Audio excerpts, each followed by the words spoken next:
welcome back to my YouTube channel. This is me Akshita and it's so good to see you all इतना soon क्योंकि मैंने सच में नहीं सोचा था कि मैं एक और लॉन्ग फॉर्म वीडियो इतनी जल्दी लेके आऊँगी।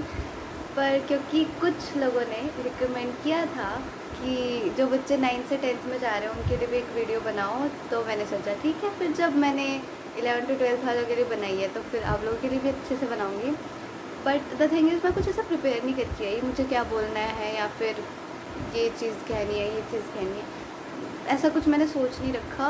मैं बस अपने एक्सपीरियंसेस के बेसिस पे आपको बताऊंगी कि व्हाट इज़ बेस्ट एंड कैसी होती है 10th क्लास। ओके, सो या without any further ado let's begin. So देखो, जैसा मैंने अपनी प्रीवियस वीडियो में भी ये बात बोली थी कि 12th is easier than 11th।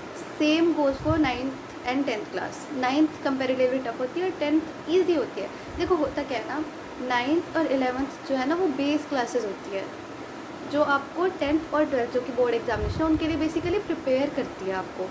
तो ऑफ कोर्स है उसमें आप कंसेप्ट्स पढ़ते हो, मेजरली बेसिक्स पढ़ते हो, तो वो थोड़ी टफ होती है। मतलब मेरे लिए तो थी यार, अब मुझे नहीं पता तुम लोगों को कैसी लगी होगी 9th क्लास। पर हाँ, वो एकदम से जो फिज़िक्स आ गई, एकदम से कुछ समझ नहीं आ रहा है क्या हो गया क्या नहीं हो गया। और आई थिंक 9th क्लास में ही इकोनॉमिक्स भी ऐड हो जाती है एसएसटी में, है ना, आई थिंक। हाँ, तो थोड़ा सा शिफ्ट होता है चीज़ों में, और क्योंकि एक सीनियर वाली फीलिंग भी आती है 9th क्लास में, वो सब चीज़ें होती हैं, थोड़ा लगता है, तो उस वजह से हो जाती है 9th थोड़ी टफ, मुझे तो लगी थी। अभी आप 10th में आ गए हो तो सबसे पहली चीज़ जो वही है, जैसा मैंने 12th वालों के लिए बोला था, बोर्ड्स की टेंशन रहती है। कि अब देखो 12th वालों को तो इतना नहीं होता क्योंकि वो एक बार बोर्ड दे चुके हैं, उनको एक्सपीरियंस है उस चीज़ का कि हाँ दूसरे स्कूल में जाना है, ऐसे ऐसे ऐसे ऐसे होता है। अब बेचारे 10th वाले तो हमारे नए नए हैं, बेचारे नोवाइस, बिगिनर्स, इमेटर्स। यार एक्चुअली ना मैं अभी वोकैबुलरी सीख रही हूँ सीयूईटी के लिए, तो थोड़ी सी मेरे को ऐसे शाबाशी देना कि हाँ अच्छा बोल रहे हो। एनीवेज, तो हाँ क्या बोल रही थी मैं। तो देखो सब्जेक्ट वाइज बात करते हैं। हिंदी इंग्लिश जो लैंग्वेजेस हैं वो तो नॉर्मली हैं, उसमें सच कुछ है नहीं, तो उसके बारे में मैं क्या ही बताऊँ तुम्हें। ऐसा कुछ है नहीं, ईजी सा ही सिलेबस है, बल्कि इंटरेस्टिंग सिलेबस है यार इंग्लिश का। तो मुझे तो इंग्लिश की पोम्स बहुत अच्छी लगी थी 10th क्लास की, स्पेशली तुम लोग पढ़ोगे, मैं तुम्हें पहले बताती हूँ। आई थिंक 10th में मुझे जितना याद है 10th में ही थी the tale of custard the dragon. मस्त पोएम है यार, मस्त है। तो हाँ, इंजॉयबल है, अच्छा है सब कुछ। मैथ्स मेरा बहुत वीक था, मतलब मेरा 36 से भी कुछ ज़्यादा का ही आंकड़ा था मैथ्स से, तो मैथ्स तो बहुत ही बेकार थी। अच्छा एक बात और, जैसे जब तुम्हारे ना प्री बोर्ड्स वगैरह होंगे तो प्लीज़ डीमोटिवेट मत होना। मैं अपने खुद के एक्सपीरियंस से बता रही हूँ, मेरे ना प्री बोर्ड्स में बहुत कम मार्क्स आए थे, तो उस चीज़ का बिल्कुल स्ट्रेस मत लेना, मैंने बहुत ज़्यादा लिया था। मतलब एक होता है पॉजिटिव स्ट्रेस, एक होता है नेगेटिव स्ट्रेस। अब देखो पॉजिटिव स्ट्रेस लोगे कि हाँ अभी मेरे कम मार्क्स आए हैं तो मुझे अच्छा परफॉर्म करना है, वो चीज़ ठीक है। लेकिन जो आप नेगेटिव स्ट्रेस लेते हो कि नहीं अब मुझे तो कुछ भी नहीं आता है और अब क्या होगा, बोर्ड्स भी हैं, मैं कैसे बोर्ड्स दूँ, कैसे कैसे सब कुछ होगा, वो मत लेना यार। देखो बोर्ड्स बेसिकली है क्या है बोर्ड्स, एग्ज़ाम ही तो है ना। बस एक डिफरेंट स्कूल में जाके तुम्हें एग्ज़ाम पेपर पकड़ा दिया जाएगा। एग्ज़ाम तो अपने स्कूल में भी दे ही रहे हो ना, तो द ओनली डिफरेंस इज़ कि तुम्हें दूसरे स्कूल में जाके एग्ज़ाम देना है, तो इतना स्ट्रेस लेने वाली कोई बात नहीं है। पता है मेरा फर्स्ट रिएक्शन क्या था जब मैंने अपना फर्स्ट बोर्ड एग्ज़ाम दिया था 10th का, हमारा हिंदी का एग्ज़ाम था, एंड आई वाज लाइक कि पेपर जैसा नॉर्मली तो था, कुछ ऐसा नहीं था, हवा बना रखी होती है। सिलेबस अच्छे से पढ़ लो, उसके बाद क्या ही है, सिलेबस के अंदर से ही तो आएगा ना। देखो आउट ऑफ सिलेबस कुछ आ गया तो हवा बनी जाएगी उस चीज़ की, सीबीएसई को सारे मॉक करने पहुंच ही जाएंगे कि ऐसे कैसे तुमने आउट ऑफ सिलेबस डाला, तो उस चीज़ की तो तुम टेंशन मत ही लो, सिलेबस अच्छे से पढ़ो यार। देखो 10th को जैसा मैंने 11th वालों को भी बोला था, 11th तो अब चलो जैसी है जो भी है, मैं उसके बारे में बात नहीं करूँगी। 10th को मज़े में मत लेना, लीनियंट मत लेना, पढ़ना अच्छे से, ठीक है। मतलब ऐसा भी नहीं है कि एकदम ही पागल होके पढ़ रहे हो, बट सीरियस रहना, ठीक है। 10th के टाइम पे तो आई थिंक ऐसे ही होता है कि जो टीचर्स क्वेश्चन आंसर्स कराते हैं वो सभी करते हो तुम, मुझे तो ऐसे ही याद आ रहा है क्योंकि 2 साल हो गया यार मुझे भी 10th में, तो अब काफ़ी टाइम हो गया है। पर हाँ ऐसे हाँ, एक चीज़ का ध्यान रखना कि मेरे साथ एक दिक्कत होती थी साइंस में, मेरे मार्क्स ओवरऑल बिगड़ जाते थे क्योंकि मेरे फिज़िक्स में मार्क्स कम आते थे। अब क्योंकि 12th में तो 11th-12th में तो क्या होता है ना, पर्टिकुलर सब्जेक्ट हो गया, फिज़िक्स एक अलग सब्जेक्ट, बायो के एक अलग सब्जेक्ट, बट 10th में तो साइंस ही होता है, एक ही सब्जेक्ट। तो उसमें अगर फिज़िक्स में कम आ जाते थे तो फिर बाकी पूरा ओवरऑल साइंस सब्जेक्ट की दिक्कत हो जाती थी मार्क्स में, थोड़ी बहुत ऊपर नीचे। तो ध्यान रखना उस चीज़ का, ठीक है। अदर देन दैट अगर मैं तुम्हें स्टडी सोर्सेज बताऊँ तो मैंने बोर्ड्स के टाइम पे प्रशांत भैया को बहुत फॉलो किया, शोभित भैया को बहुत फॉलो किया। अब मैं पीआर नहीं कर रही और मैं बायस्ड भी नहीं हूँ, मैं बस अपना ओपिनियन शेयर कर रही हूँ कि मुझे तो उनका अच्छा लगता था, मुझे समझ में आ जाता था। ऐसा कुछ नहीं है कि अब देखो, क्योंकि आई थिंक हमारे टाइम पे ना फर्स्ट टाइम ही ये चीज़ हुई थी कि पेपर लीक हो गया, जो जो ये चीज़ें हुई हैं कि जो पढ़ाया वही आ गया। मुझे नहीं पता था, मैंने बहुत रैंडमली प्रशांत भैया की वीडियोस देखनी स्टार्ट की थी कि I think I was eating, मैं डिनर कर रही थी अपना और मैं टीवी देख रही थी, ओनली यूट्यूब ओनली।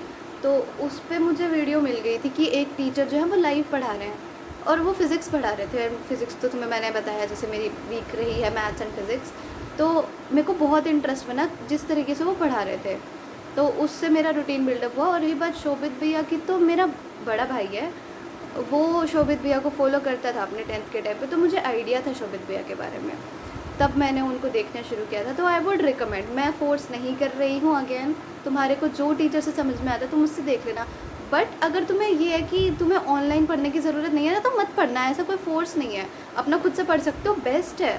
मत पढ़ो, किसी ऑनलाइन चक्करों में पढ़ो ही मत फिर, अगर तुम्हें समझ में आता है तो।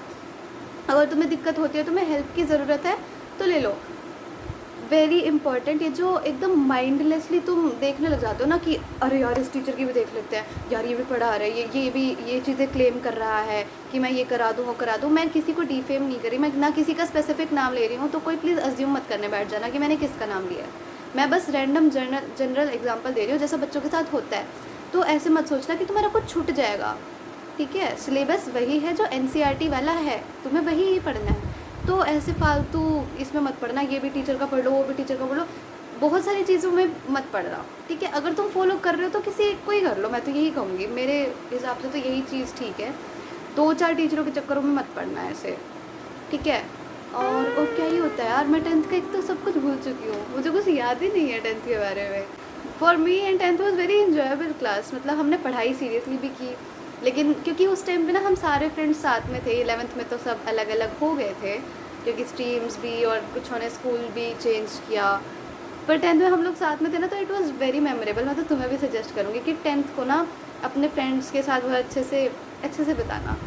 क्योंकि सॉरी, मुझे लगा कोई आया रूम में, ऐसे ही मेरे को अलग डेलुलू हो रहे हैं।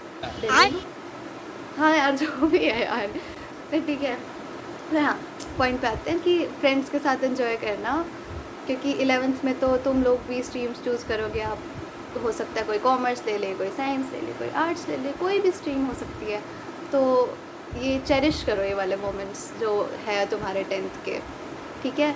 और मेन तो आई थिंक स्ट्रेस वाला पॉइंट है, स्ट्रेस फैक्टर ही है, प्लीज़ इतना स्ट्रेस मत लेना यार। और मार्क्स को लेके तो बिल्कुल डिमोटिवेट मत होना। देखो पता क्या होता है, स्कूल वाले हैं ना जानबूझ के तुम्हारे जो बोर्ड्स वाले, जो प्री बोर्ड्स हो गए या फिर और मंथली एग्जाम हो गए, वो जानबूझ के टफ बनाते हैं ताकि तुम बोर्ड्स के लिए प्रिपेयर हो जाओ। क्योंकि क्या होता है ना, तुम्हारा माइंड भी फिक्स हो गया है कि अच्छा प्री बोर्ड ऐसा आया था यार, बोर्ड भी ऐसा आ गया, फिर तो तुम मेंटली प्रिपेयर हो जाते हो उस चीज़ के लिए। लेकिन जब बोर्ड कंपेरेटिवली ईजियर आता है ना, तो तुम्हें लगता है अरे ये तो अच्छा था, मेरा पेपर तो अच्छा हुआ, आसान हुआ। So they are just preparing you for that. तो उस चीज़ को लेके स्ट्रेस मत करना, ठीक है। Other than that what else तुम लोगों को कुछ पूछना है तो यार मेरे से ऐसे पूछ लो, अगर तुम्हारे को कुछ डाउट है तो, क्योंकि एज सच मेरे को और कुछ ऐसे याद आ नहीं रहा है कि मैं तुम्हें क्या बताऊँ।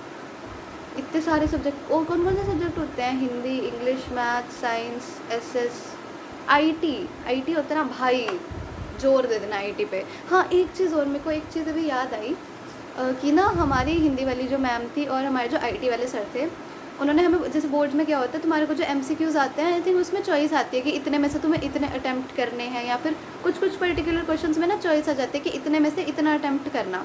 तो हमारी हिंदी वाली मैम जो थी और हमारे IT वाले सर जो थे, उन्होंने हमें ये बात बोली कि उन्होंने चाहे तुम्हें चॉइस दे रखी हो, तुम सारा अटेम्प्ट करके आना कि इन केस तुम्हारा गलत भी हो जाता है तो तुम्हें मार्क्स मिल जाएंगे। और हमारे जो प्री बोर्ड्स या और कोई एग्ज़ाम्स होते थे तो उसमें हम ऐसे ही करते थे और हमारे टीचर्स तो हमें दे देते थे मार्क्स। लेकिन जब फाइनल्स का मेरा रिज़ल्ट आया तो मेरे आईटी में इतने ख़राब मार्क्स थे and I don't know how, क्योंकि मेरा पेपर सच में बहुत अच्छा हुआ था, बट आई थिंक ओवर अटेम्प्टेशन की वजह से मार्क्स कटे होंगे। क्योंकि देखो क्या हुआ था, हिंदी और इंग्लिश में कंपैरेटिवली मेरा हिंदी का पेपर ज़्यादा अच्छा हुआ था अगर मैं कंपेयर करूँ तो, लेकिन मेरे हिंदी में 91 मार्क्स थे और इंग्लिश में 96 मार्क्स थे। और हिंदी में भी आई थिंक मुझे ऐसा, मतलब मैंने ऑफ कोर्स मेरा रीचेक नहीं कराया पेपर, लेकिन जैसे जहाँ तक मुझे लगता है आई थिंक ओवर अटेम्प्टेशन की वजह से मार्क्स कटे होंगे। तो उस चीज़ का ध्यान रखना कि जितना पेपर में पूछा गया है उतना। यार मेरे कैमरा कट मार गया बीच में, चलो कोई नहीं। हाँ, मैं किस बारे में बात कर रही थी कि जितना तुम्हें पूछा गया है एग्ज़ाम में उतना ही लिख के आना। एक तो ना इस चीज़ का भी मत ज़्यादा सोचना कि एक्स्ट्रा शीट लेनी है, क्योंकि बोर्ड्स में क्या होता है, तुम्हारी जो शीट होती है उसमें तुम्हारे को 32 पेजेस ऑलरेडी मिलते हैं। अच्छा, मार्जिन वाला सिस्टम क्या होता है वो भी मैं बता देती हूँ कि शीट के एक साइड मार्जिन होती है, एक साइड नहीं होती है। तो एक साइड तुम्हें लगानी है तो उस हिसाब से तुम अपनी स्पीड मेंटेन कर लेना, क्योंकि लैंग्वेजेस का कंपेरेटिवली होता है ना, थोड़ा बहुत राइटिंग सेक्शन में टाइम लग जाता है। तो कुछ बच्चों का पेपर अगर यूँ लगता है कि शायद मेरा पेपर रह जाएगा तो मार्जिन तो देखो लगाना, मैं तो प्रेफर करती हूँ, क्योंकि उन चीज़ों से सच में बहुत फ़र्क पड़ता है। और मैथ्स वगैरह में हम क्या करते थे, I don't know about anyone else, usually ऐसे ही होता है ना कि मार्जिन लगाते हो वहाँ पे साइड में ही तुम सॉल्व कर देते हो मैथ्स के क्वेश्चंस या फिजिक्स के क्वेश्चंस। बोर्ड्स में ऐसा मत करना। मेरे पास 32 पेजेस हैं, आई थिंक इनफ होते हैं, मोर देन इनफ होते हैं यार 32 पेजेस, मुझे तो ऐसा ही लगता है। इतना तुम क्या लिखोगे कि तुम 32 के 32 पेज भर दो। तो जो लास्ट पेज होता है ना तुम्हारा बिल्कुल एंड वाला, उसके ऊपर रफ हेडिंग डाल के वहाँ पे अपना जो भी तुम्हें कैलकुलेशंस वगैरह करनी है वो कर देना। चाहो तो बाद में जब पेपर तुम्हें कंप्लीट हो जाए तो उस वाले पेज को क्रॉस भी कर सकते हो, ताकि एग्जामिनर के लिए ये रहे कि हाँ बच्चे ने कट कर रखा है एंड ऑल। ठीक है, वो सब तुम कर सकते हो। उसके अलावा क्योंकि तुम्हारे पास 32 शीट्स होती हैं ना, ऐसे पेजेस होते हैं, तो एक तो क्लीन लिखना, अच्छे से लिखना। मतलब ऐसा जो घिच पिच वाली हरकतें होती हैं ना वो मत करना बिल्कुल भी, कि एक क्वेश्चन लिखा, एक लाइन भी नहीं छोड़ रहे हो तुम, उसी के साथ ही नेक्स्ट। नहीं यार, तुम्हारे पास पेजेस है, आराम से लिखो ना। और अगर तुमने 32 पेज भर भी दिए तो भी एक्स्ट्रा शीट मिल जाएगी। ऐसे तुम्हें कोई मना थोड़ी ना करेगा कि ले बेटा पेपर ही मत लिख, तू मिल जाती है एक्स्ट्रा शीट। इस स्ट्रेस में मत रहना कि वो एक्स्ट्रा शीट ही नहीं देंगे, दे देते हैं। हमारी क्लास में भी ली थी एक बच्चे ने, 12th में तो मिल ही जाती है, 12th में तो कोई वो बात नहीं है, 10th में भी मिल जाती है, कोई भड़क वाली बात नहीं है। ठीक है, तो खुला लिखना। एग्जामिनर को पढ़ने में ज़ोर ना पड़े, एग्जामिनर को खुश करना है तुम्हें। समझो बात को कि अगर तुम उसकी जगह होते तो अगर कोई बच्चा तुम्हारे को एकदम घिच पिच लिख के दे रहा है, तुम्हें समझ ही नहीं आ रहा, तो तुम्हारे को तो गुस्सा आएगा ही ना।